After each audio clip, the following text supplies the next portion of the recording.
Hey guys, welcome back to the podcast. Sorry about that last special. We were covering round one of March. Oh, we were covering the first 2 days of March Madness, and Joey's Wi-Fi cut out there, so we had some technical difficulties at the end of that episode. Sorry that cut off so suddenly. We'll kind of finish talking about that a little bit today. We'll get into a little bit of the women's bracket. It the women's bracket was even more chalky than the men's with the very few exceptions. So Surprise, we'll surprise. we'll cover that. MLB opening day is tomorrow, so big start to the season there. Long season. That'll be quite the joy to cover over the summer when there's nothing else on. And And then UFL UFL also starts coming up this weekend. this weekend. And then speaking of football, the NFL made some rule changes, so we'll also cover that. But in the meantime, you guys should go check out the website. We've got creatine, we've got protein, we got hats, we got there's the hoods in the way. We got sweatshirts, so we got you covered for the gym. Anything and everything, we got it. So make sure you go check it out. There'll be some sales and there'll be some new stuff coming out here very, very soon. So stay tuned. Shoot us a follow. Stay up to date. We thank you for your support. Joey, kick it off. Spoiler alert. The NFL rule changes suck. Anyways, over the past 2 weeks, NC State has won 7 straight games and going from not even having a chance of the conference or not having a chance of the NCAA tournament, but all the way to the Sweet 16. But they are no Cinderella story. They have all you need to win a national championship. They have old, experienced guards, and they have 2 monsters that big in Daria and Burns. And just enough depth to give those stars some rest.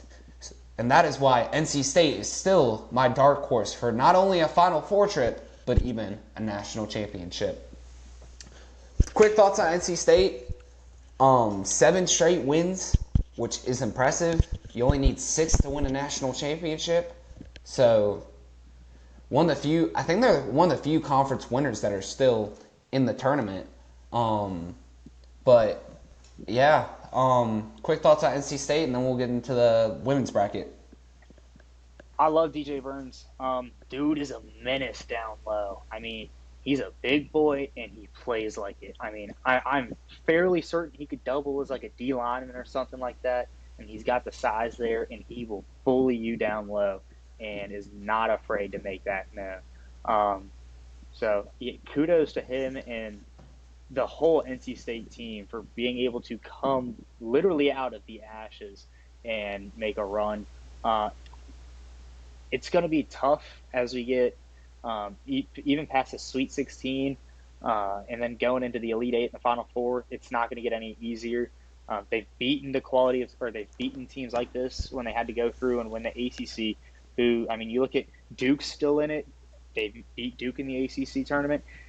Not NC State. UNC is still in it. They beat them on their way to the ACC tournament. So I think they're more than capable of doing it. It's not going to be any easy task. They're going to have to stay the path, but it'll definitely be interesting. But yeah, I think the entire research triangle for the first time since 2012, or it was I can't remember if it was 2012 or 2019, has made it to the Sweet 16. Yeah, props to NC State came out. They were one of the bid stealers, and I think they were the only one in a Power 5 conference. Oh no, Oregon was a bid stealer. But yeah, bid stealer won 7 straight so far. I hope they can keep going, but who do they have? They have Marquette. So good luck with Kolick.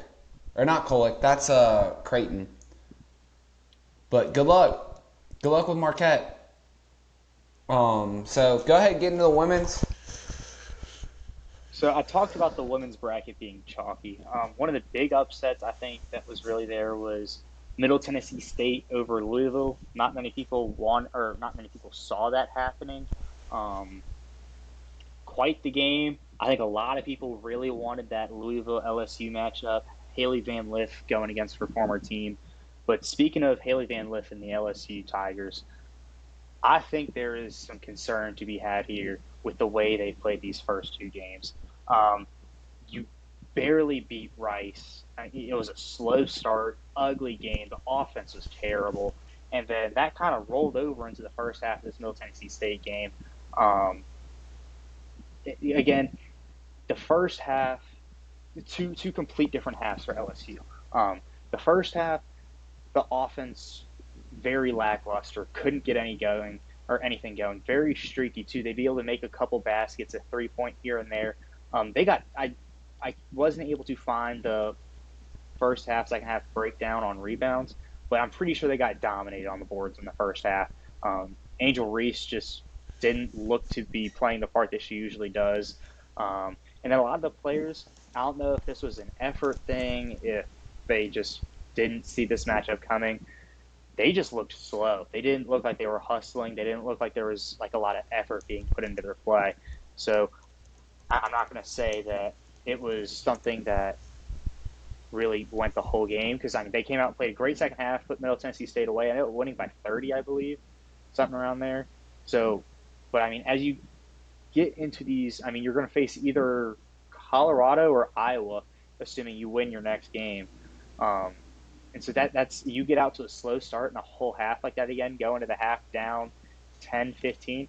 I don't know if you're going to be able to come back from such a deficit like that and be able to overcome that lackluster effort. So I think for LSU moving forward, there definitely needs to be quicker starts from the get go. You can't have these slow, um, low effort, kind of lackadaisical runs where you're getting out rebounded when you have some of the best rebounders in all of college or women's college basketball. So, Joey, I know you're not a very big women's basketball guy, but what are your thoughts on that?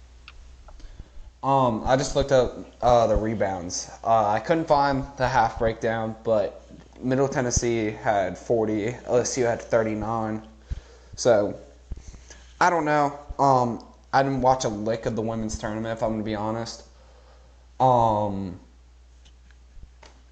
I think LSU gets too much hate because Angel Reese has done stupid things, and they're like, why do I get hated on? And then she does another stupid thing.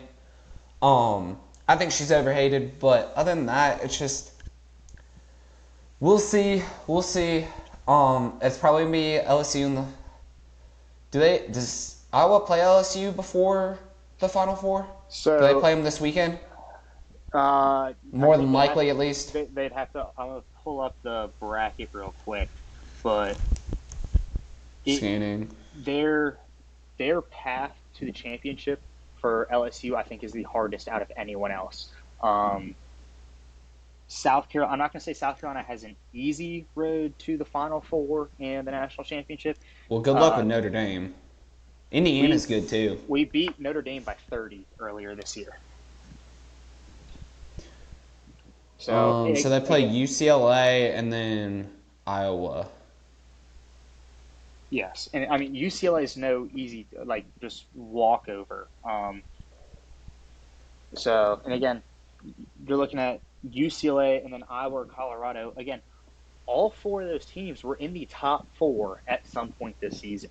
So obviously there was a lot of talent there. And then I think in order to get to the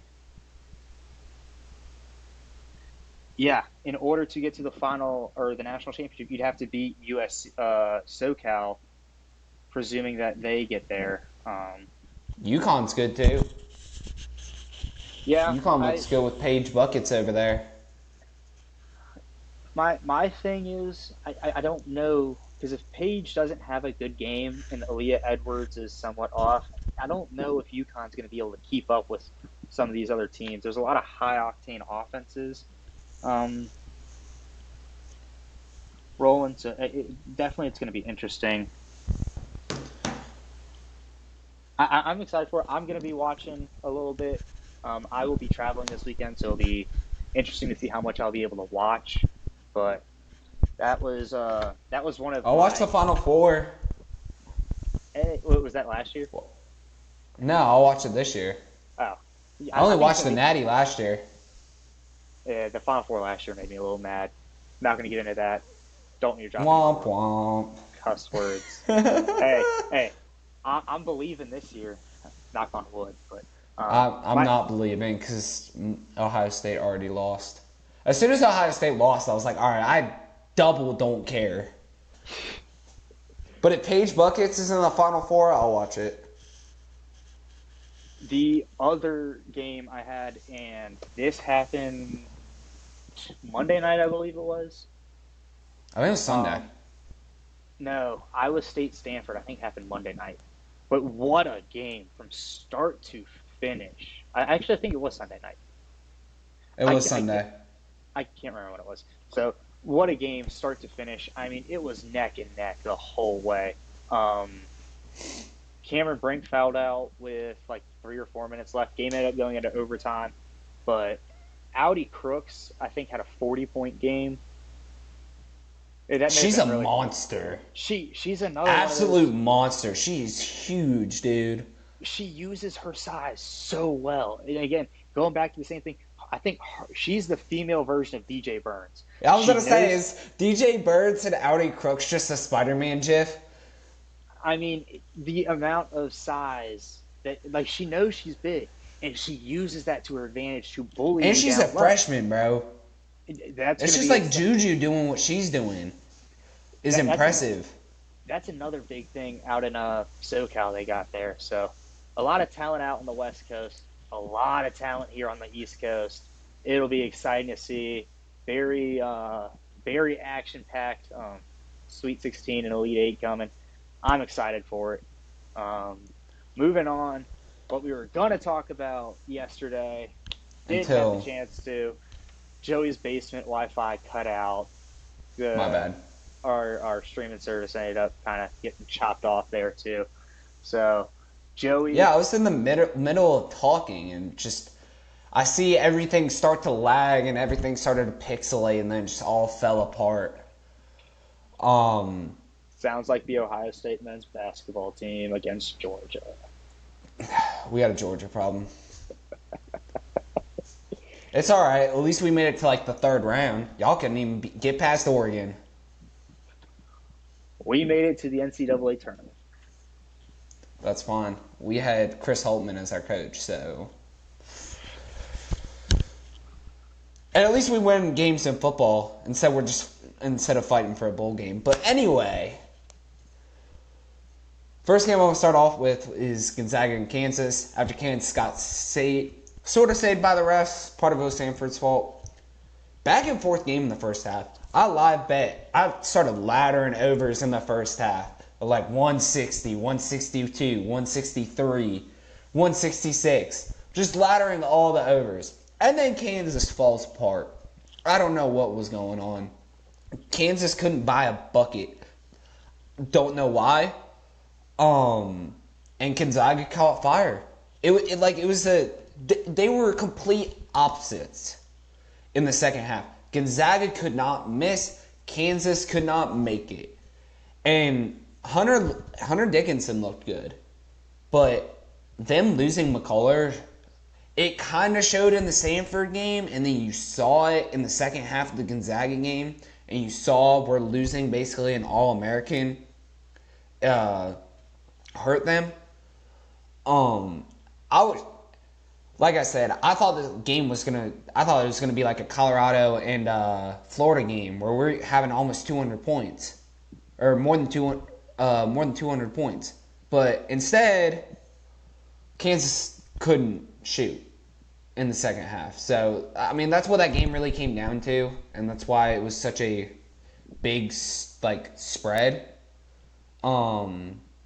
But your quick thoughts on that game?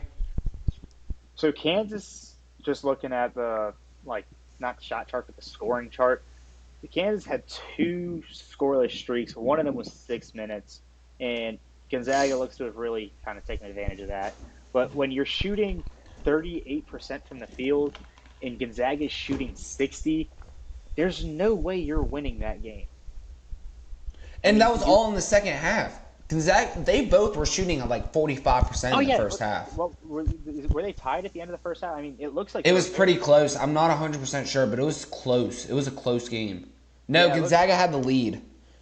Because I had Kansas minus 2.5 in the first half. Kansas was up 1 Yeah. at the half.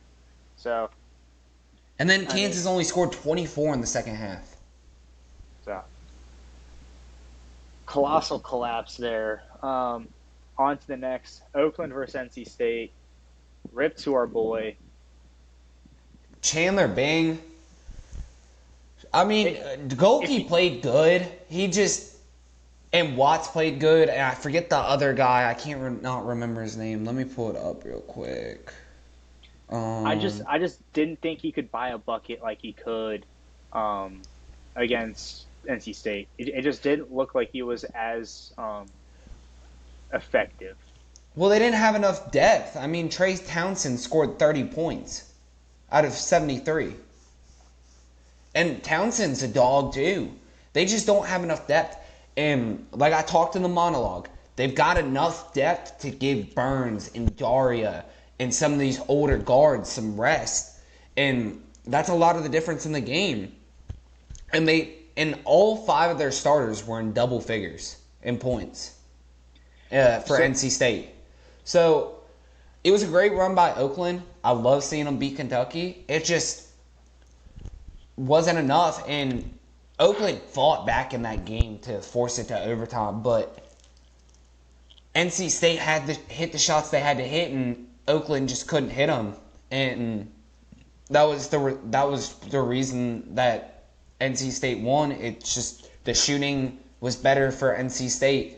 And it's not like they were getting easy shots in overtime. It was a hell of a game. Hopefully Golke and Townsend and Watts, those guys have a future somewhere in basketball, but they're good. But NC State moves on, and they got to dance with Marquette. so yeah, I mean, just looking at some of the stats here, Oakland shot 36% compared to NC State's 45%, and NC State out rebounded Oakland by 12.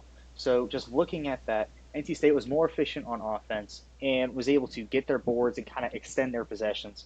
So I mean, it was neck and neck the whole way. I mean, there wasn't really a point where one team pulled away. And again, that's one of those games where I just wanted 5 more minutes of basketball there. Right? Yeah. Yeah, I mean, it was so good just seeing that. You know, I mean, it was sad to see Oakland's run come to an end. I mean, they played a hell of a game against Kentucky. I mean, even played well against NC State, gave NC State a run for their money, just couldn't really hang in overtime. Didn't really, I think they scored maybe 5, 6 points in overtime. I think they scored 5. I think it was 68 at the end of regulation. So, They scored 7. It was 7. 13-7. Okay. So, again, sad to see the run come to an end. Incredible what they were able to do.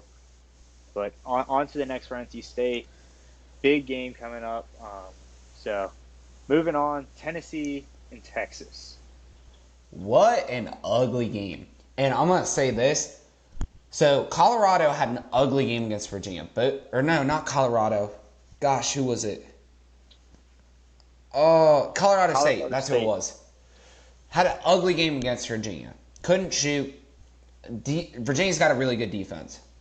Then Colorado State wins that game. Then they go on to play Texas. Another ugly game where neither team could shoot. Then Texas goes and plays Tennessee. Neither team can shoot in that game. I think Tennessee was 3 from 25 at one point from 3. I'm trying to pull that up. They were 12% from 3. 33.8% from the field. I'm telling you right now, Tennessee will not win against Creighton if they shoot like that. Creighton is too good.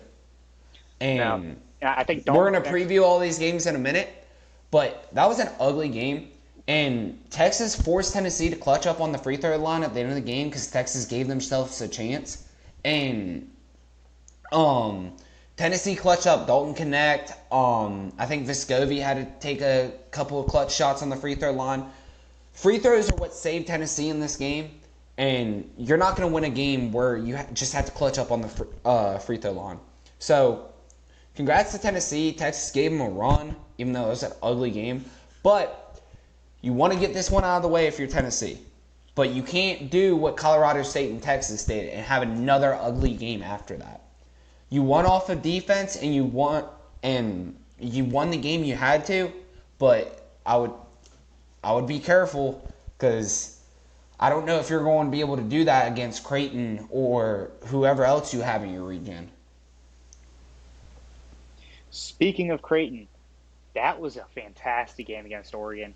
Um, Again, another one of those neck and neck the entire way.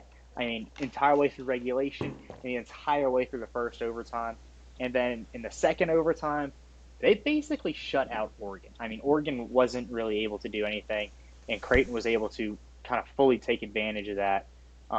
Again, the field goal percentage was 40% for Oregon, 38% for Creighton, very even. 3-point percentage was 33% for Oregon, 38% for Creighton. And then the turnovers, it was very even again. 9 for Oregon, 11 for Creighton. Rebounds, a little bit more in Creighton's favor. Creighton with 48 and Oregon with 43. So again, very close the entire way. It was just Creighton was able to get it done kind of as the game got more extended. So what are your quick thoughts on that? And then we'll move on to the Sunday's games. First of all, that was one of the best games of the tournament. Um, Oregon gave up, and that was bad to see. And I get it. Kuznard started getting frustrated about a minute, 2 minutes into the second overtime. Started getting frustrated. Weren't playing defense. And Kuznard was the leader of this team. You've seen that against South Carolina, and that's why they were able to beat South Carolina. And then you go to Creighton. He carried them. Yeah, and then he had 72 points in 2 games. In 50 minutes of game time, or I'm sorry, 50, 40, in 90 minutes of game time, he had 72 points. That is insane. And Kuznard and Dante were the only ones to score since halftime. After halftime, they were the only ones to score. You can't win a national championship like that. I get their third best option got injured at the end of the second half, but that's not an excuse. You gotta have other guys step up, and that's what this tournament is meant for. It's meant to make legends, because if Townsend didn't, and no one's heard of Trey Townsend before in the Oakland NC State game, if he didn't score 30 points, we wouldn't even be talking about that game. So, you can't give up in second overtime. You played. I mean, I hated to see it. I didn't want to see that. I wanted to see these guys play hard. At least give it all you got. But you could definitely tell that Kuznard gave up, and he was the heart and soul of this team. I think that was the biggest thing that separated them, which is why it was a 13-point win for Creighton. So on to some of this past Sunday's games. First one on the docket, Marquette in Colorado. Duquesne? Hey, shut up. That's your thing, and half of my friend group. But we're not going to bully anyone here, at least not right now. Marquette shooting 61% from the field. That is insane. Let alone don't even have to bother with the fact that there was another team there, because Colorado shot 47%, which is also pretty decent in its own right. But shooting 61% in a tournament game, I think is beyond crazy. Well, Tyler Kolek couldn't miss. He was 10 of 14 from the field, 21 points. Kolek is insane, dude. And this matchup of, I'm not 100% sure. Who's Marquette play? This matchup with Kolek and Burns is going to be interesting. We're getting a lot of good matchups, but Colorado caught fire in the second half, which kept that game as close as it was. Colorado couldn't miss in the second half, and it was kind of like they switched places, where Marquette couldn't miss in the first half, and then Colorado couldn't miss in the second half. And it felt like it was a whoever had the ball last type of game would win. And it was pretty much that. Colorado had to start fouling towards the end of the game. with about like 45 seconds left, which is why 4-point win. Colorado's a good team. Colorado's one of those teams that just had to get eliminated. And I didn't think Colorado was going to be able to escape with Florida. They pull out a win in the last couple of seconds against Florida in a high octane game and a high scoring game. And Marquette, the Rich continue to be rich. Like, you haven't seen a lot of these high seeds go down, and it's funny that everyone made fun of Shannon Sharp for his going straight chalk with his Final Four, but that's kind of how it's shaping up. I don't think we're gonna get all four. I think one of the one seeds is gonna lose. But I mean, give Marquette and Colorado all the credit. That was a hell of a game. I could not agree with you more. Um, One that was not as much as a hell of a game, but still very close in the end. Um, well, close in the end for a second until the fouls started raining in. Clemson Baylor again. Clemson shooting nearly 50% from the field. Like, I think it's hard to beat a team when they're putting in every other shot. Clemson played really well. They jumped out to a quick lead, and you blinked and Clemson was like up by double digits, I think.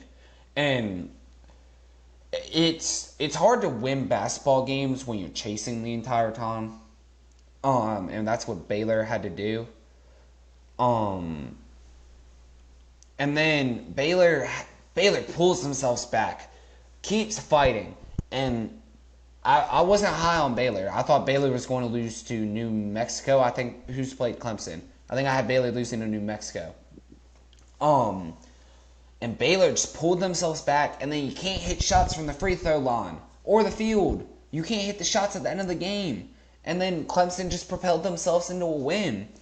And so Clemson's a good team. Um, I'll be interested to see this matchup with Arizona, but Clemson's a good team, and I think, and like I said yesterday, I think the best basketball is ahead of us, not behind us. But any thoughts on Clemson? I mean, I said it. I don't think you're going to beat a team when they're putting in every other shot. Same thing with the Creighton Oregon game.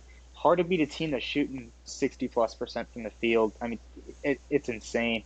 Um, so definitely it'll be a good matchup here with Arizona. I think Arizona's going to win that. I don't think Clemson's going to be able to fare very well. Um, Again, we'll see. It's going to be some great basketball. Again, very fun to watch. I don't know if I'll be able to get my eyes on it, but we'll see. All right. Speaking of teams that couldn't make every shot, Grand Canyon and Alabama. And I'm not an Alabama fan by any means necessary. And Alabama might be one of the scariest teams left. Because we knew Alabama could score. But we haven't seen Alabama play defense. And Grand Canyon's not going to put up a lot of points, right?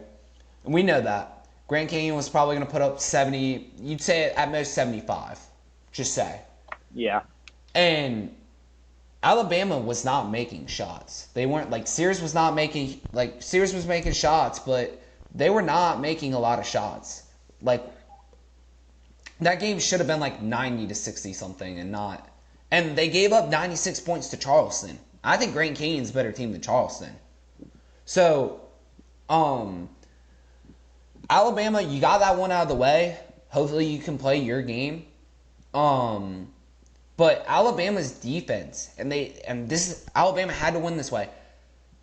Grand Canyon likes to be in the paint, and they could not get the ball inside. It was the same problem with Oregon and South Carolina, except Alabama doesn't have. I mean, they got a couple of bigs, but they don't have a dominant big.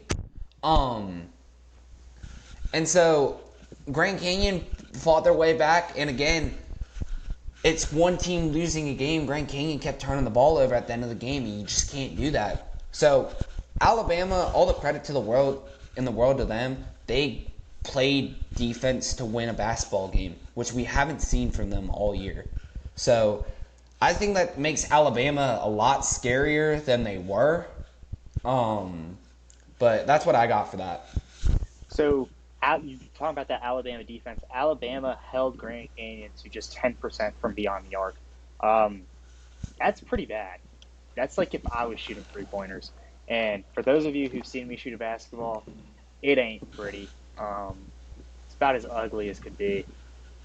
Played basketball like a year in middle school, and that was about it. So real shaky there. But again, it was neck and neck for most of the game. It was just Grand Canyon couldn't score late.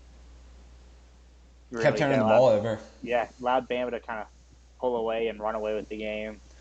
So And in this game, Alabama kept pulling away, and then Grand Canyon would run back and get it close again, like get it within 2 to 4, and they took a lead every once in a while, and then Alabama would run away with it again, and then Grand Canyon would fight their way back, and it was because they were shooting well from the field when they were coming back, but they could not get themselves inside the paint, and that was the biggest problem in that game, because otherwise if Grand Canyon could have gotten inside the paint, they would have scored 90.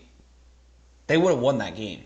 If Alabama didn't play defense, they probably would have beaten Bama by double digits with the way Bama was shooting that game. But Texas A&M and Houston, man, I think that's the closest a one seed came to getting beat. And what a game it was. Texas A&M, I think I was high on them when we did the preview.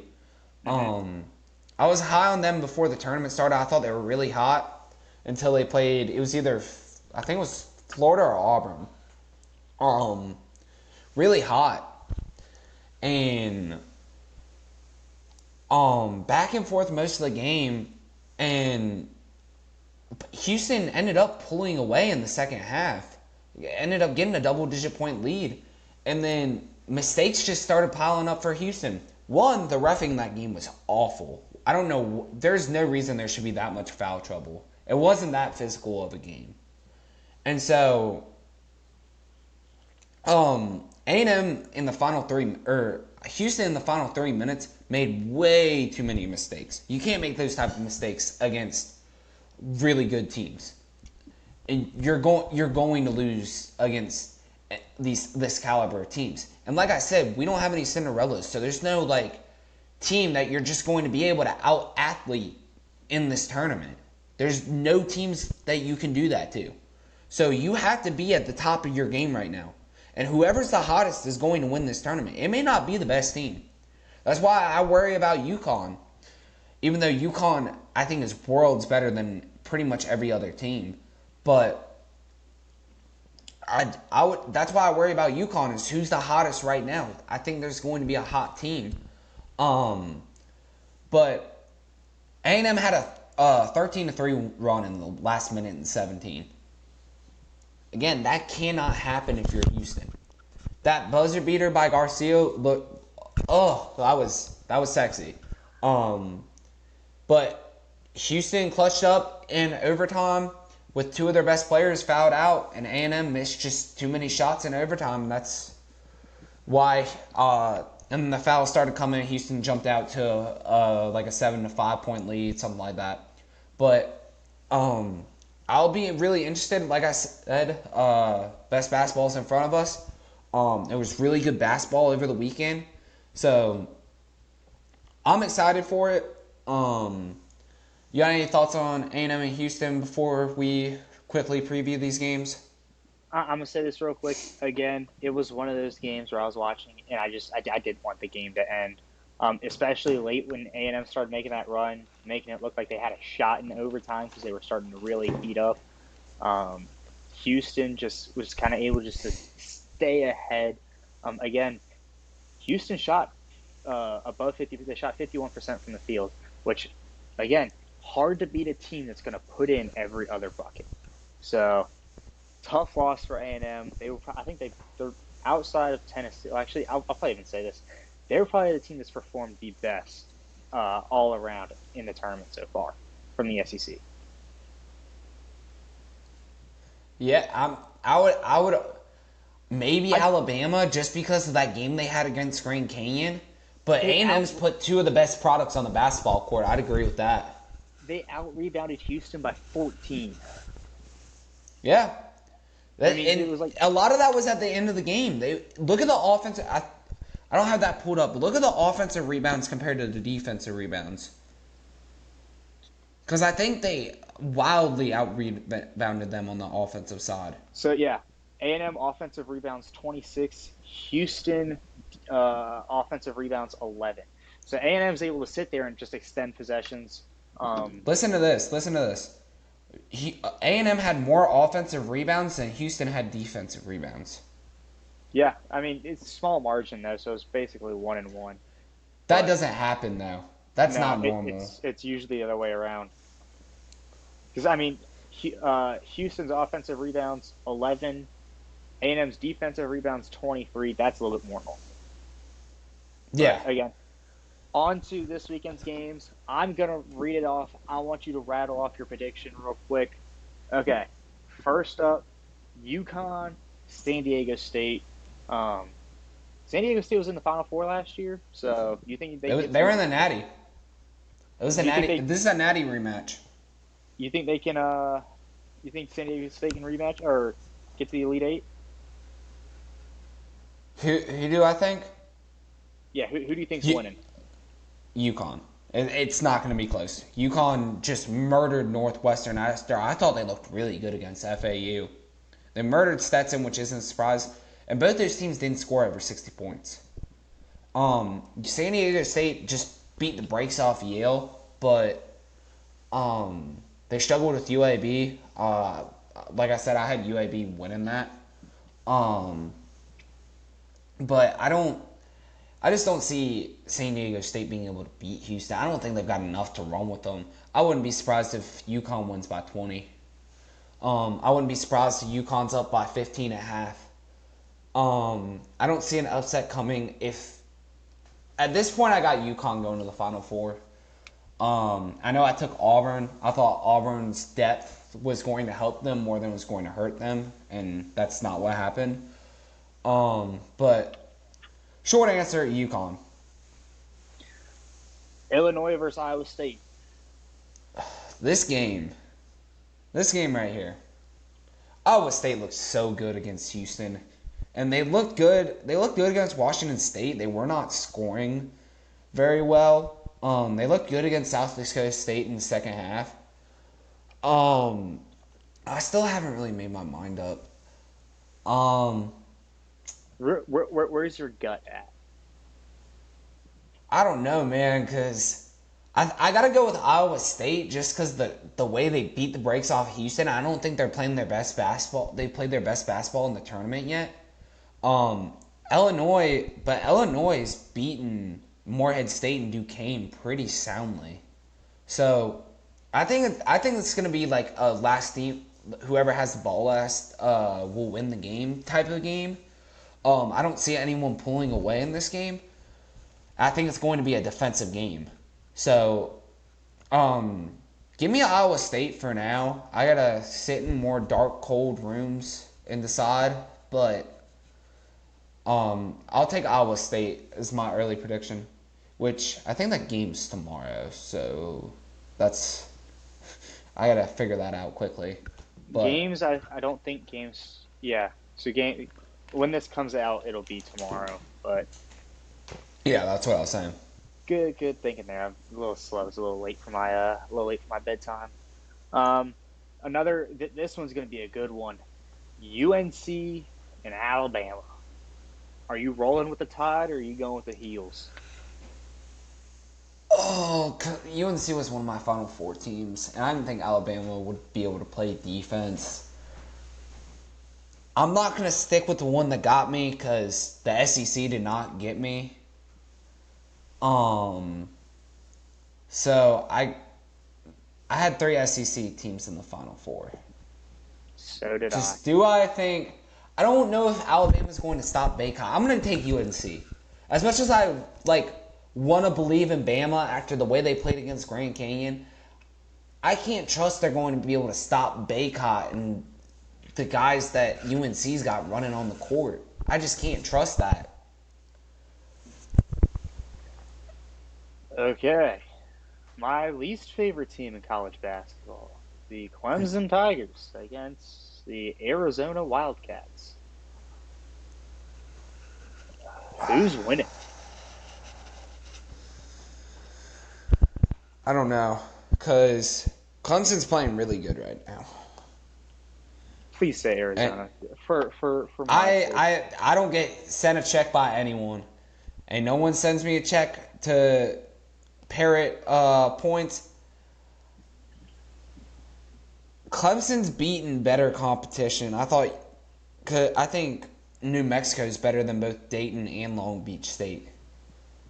I think Baylor's definitely better than both those teams. And Dayton went on a run against Arizona to make it close in the second half. I got to go with the Tigers. I got to. And it's not to make you mad, but the way Clemson's playing right now is it seems like they've got it. And I trust the ACC.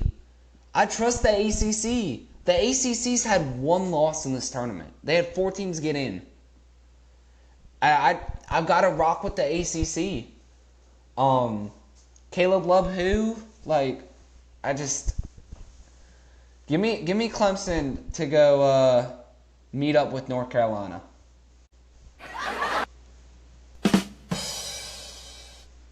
That's a joke. Are you done? Yeah, I'm done. Sorry, I had to put in my my joke for the day there because I think Arizona's going to win that. I don't think Clemson's going to be able to stay hot forever. Okay, Houston and Duke. Houston, I still think Duke's soft. I think they are too. It was sad. I think they did the same thing to James Madison as James Madison did to Wisconsin, and they just jumped out to that early lead, and then JMU just fell apart. I don't think JMU was truly that good of a team to begin with.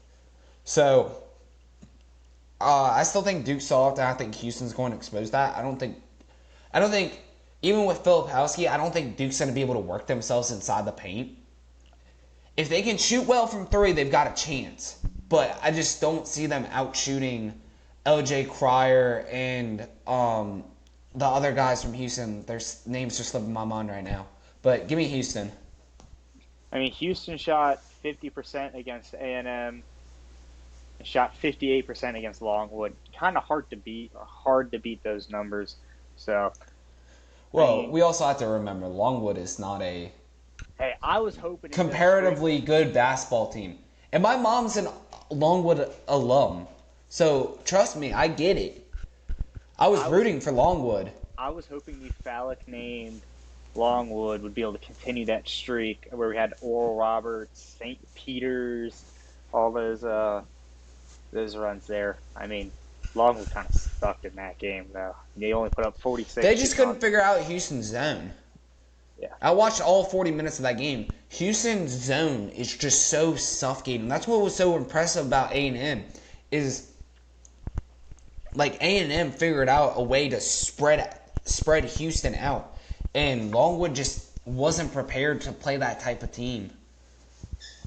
But NC State and Marquette, I'm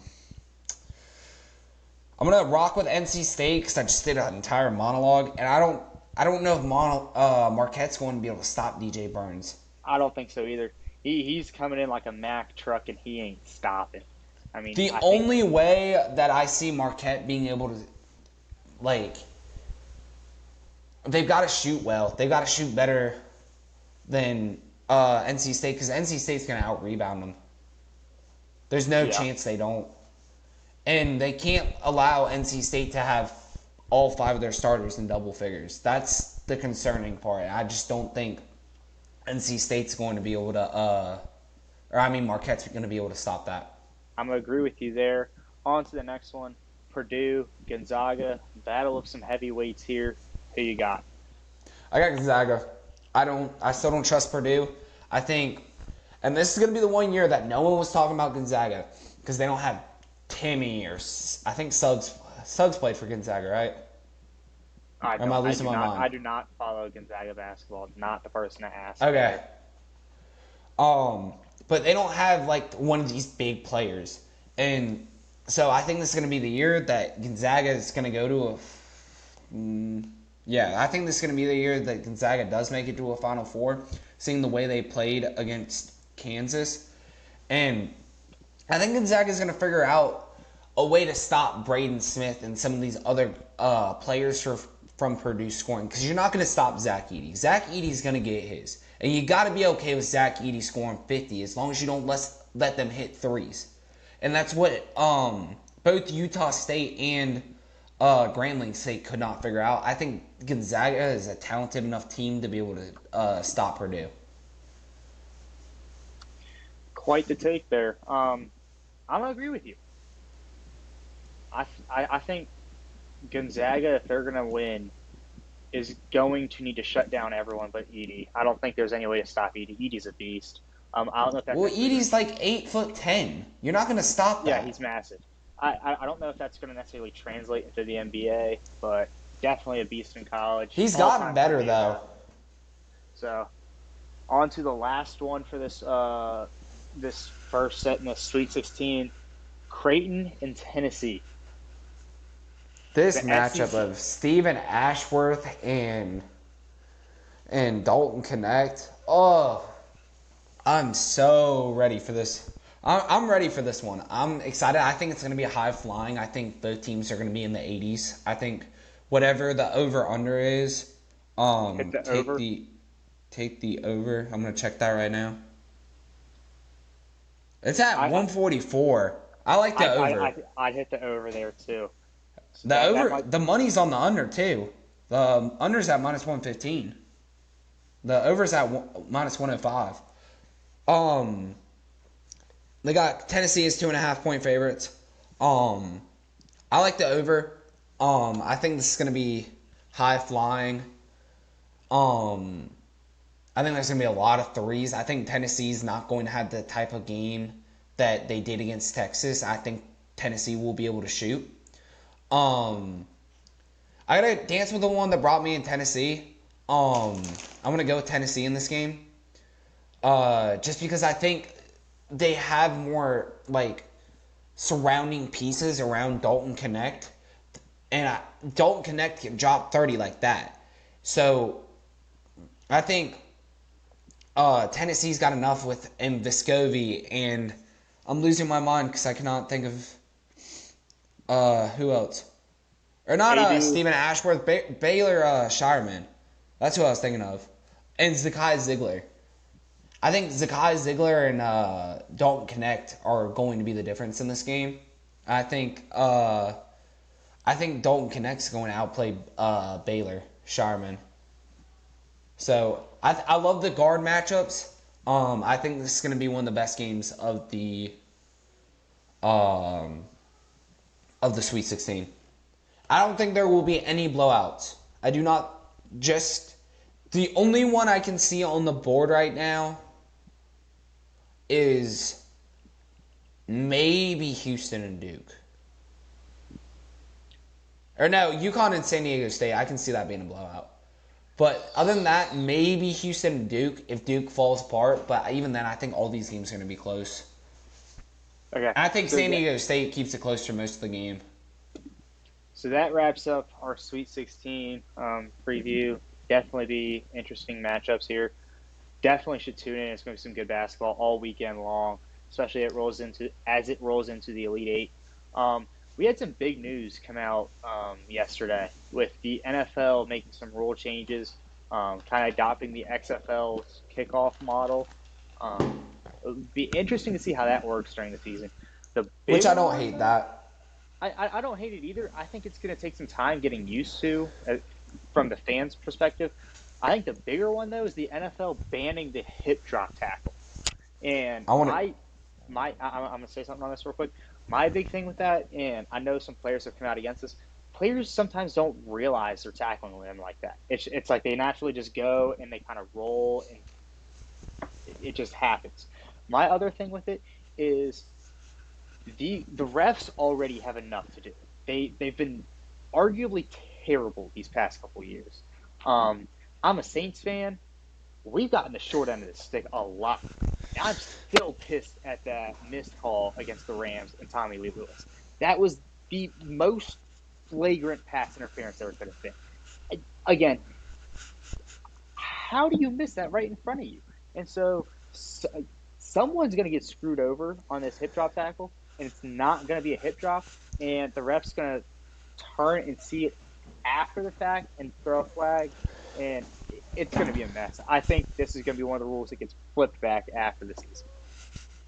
Oh, someone's going to get screwed against the Chiefs in the final minutes of the AFC Championship game, and it's going to send Patrick Mahomes to another Super Bowl. We're ruining the story. We might as well just start hugging each other.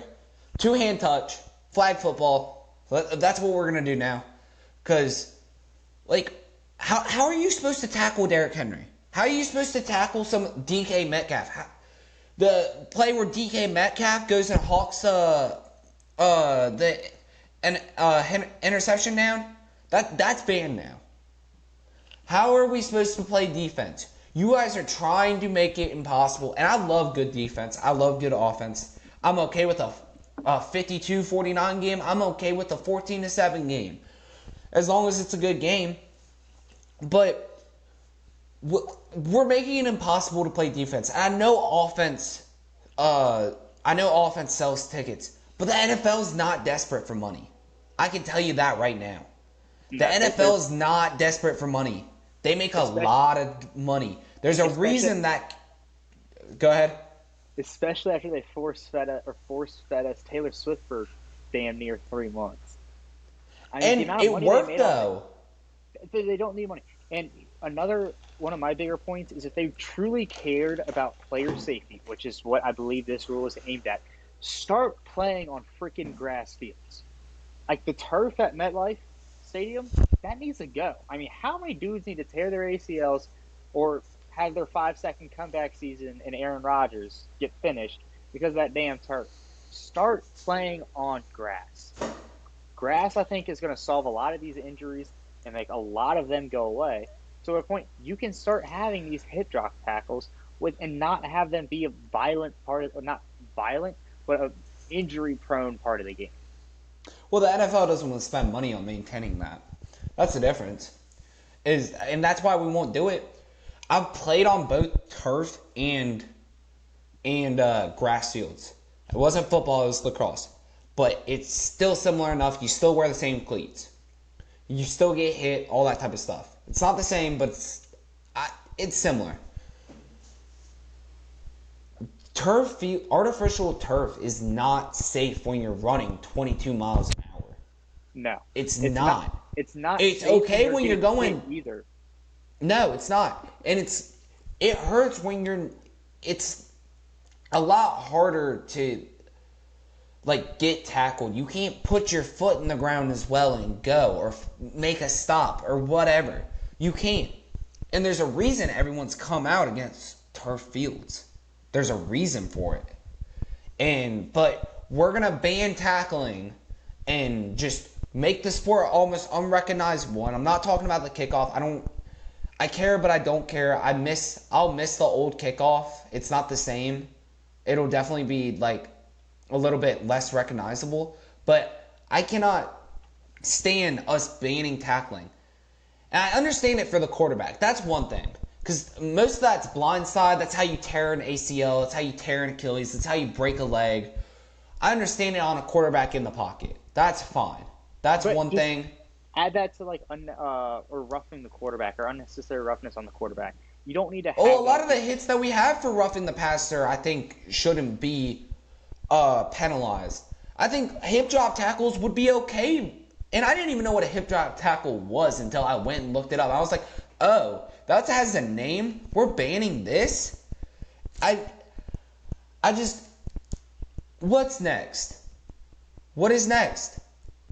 They're going to put flags on. They're taking off pads, taking off helmets.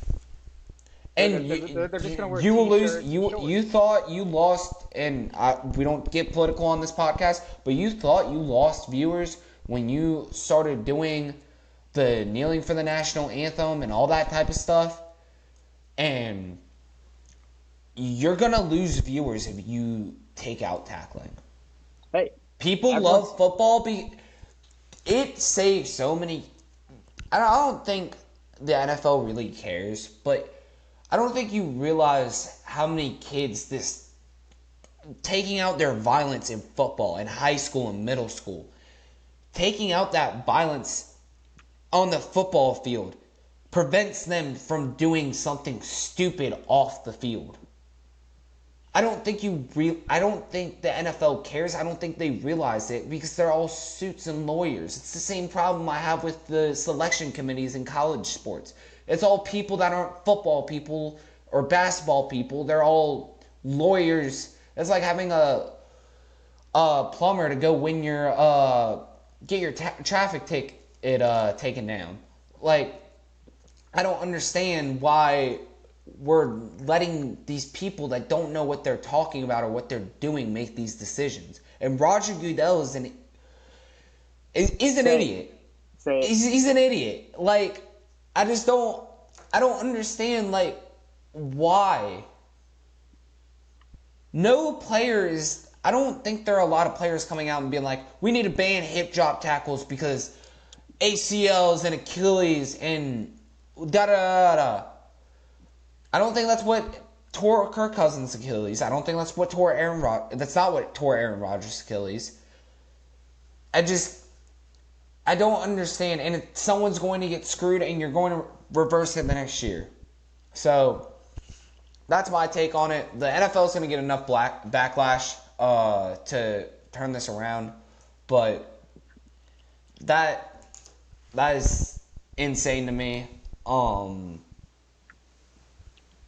I was shocked when I found out what a hip drop tackle was. I shouldn't have been because it's the NFL, but I mean, you're gonna lose viewership. So real quick, we're gonna move on. MLB season starts tomorrow, so it'll be quite the season. I'm looking forward to it. My Marlins made it last year, so I'm hoping they're able to do it again this year.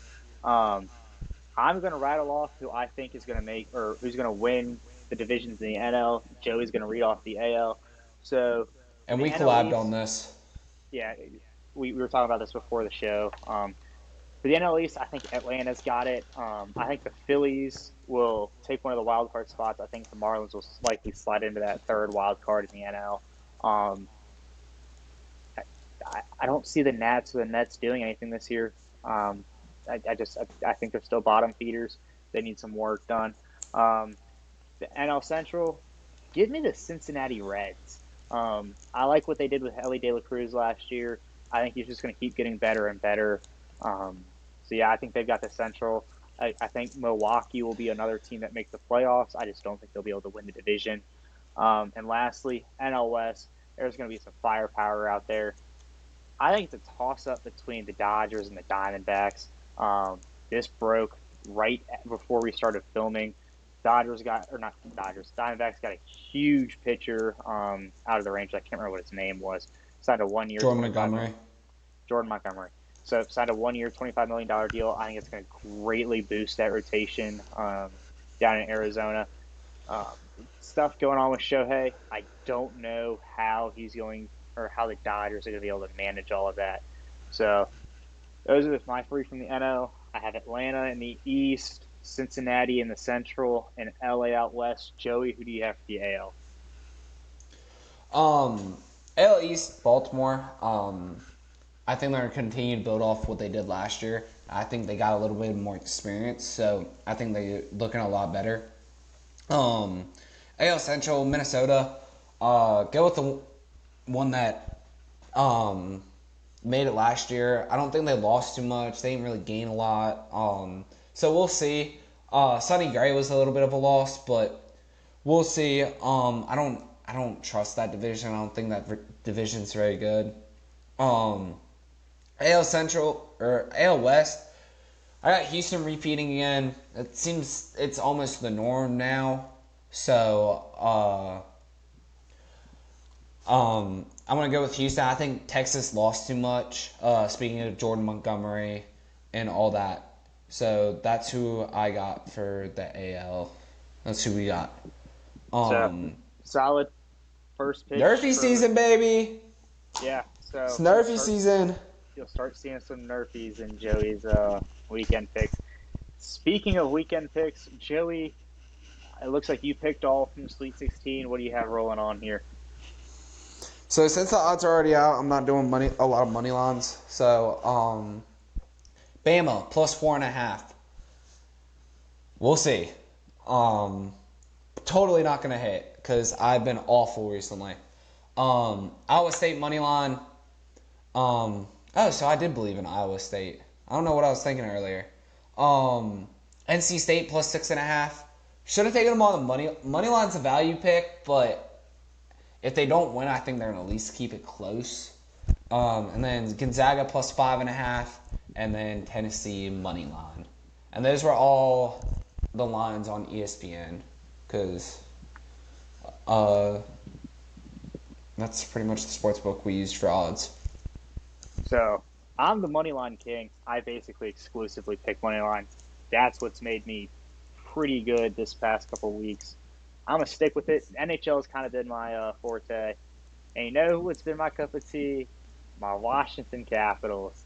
Give me the Capitals money line against Boston at home. They've been hot lately. Can't argue with it. Ovechkin's had an incredible stretch of games these past couple weeks. So give me Caps over the Bruins money line. Golden Knights money line going into Minnesota in the XL Energy Center.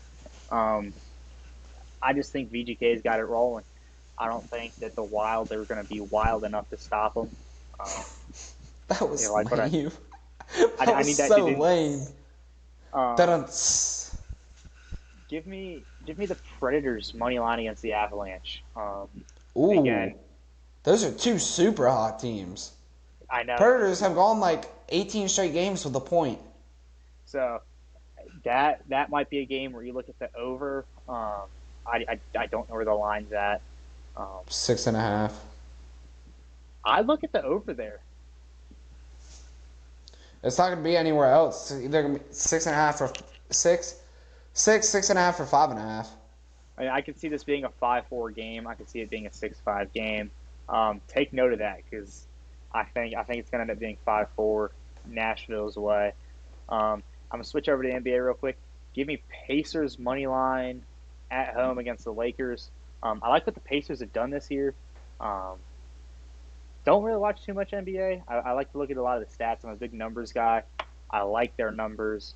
Give me them money line against the Lakers, and then this one, good value pick. Phoenix money line against OKC or at OKC. Um, hot. I wouldn't say it's a long shot. I wouldn't parlay this with anything. It likely won't hit, but if it does, it's going to hit big. I think Phoenix is going to end up being like a plus 290 um, when tip off rolls around. And then we got a bonus pick for y'all this week. We talked about this earlier in the show.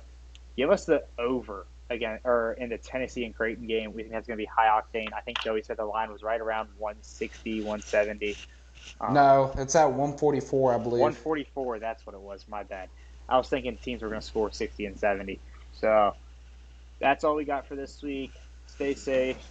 We love y'all. Again, thank you for watching, subscribing, liking, doing whatever. We truly appreciate it. We love seeing you guys engage, comment, answering all your guys' sports questions. If you have anything you want us to talk about in the next episode, drop it in the comments on literally any of our socials. We're on those Or pretty DM us. frequently. DM us, shoot us an email. That should be linked in our Instagram.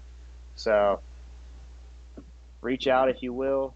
We'd love to hear from y'all. Thank you guys for all of your support. We truly love y'all. I know we say this almost every week, but stay safe. We'll see you guys next Wednesday.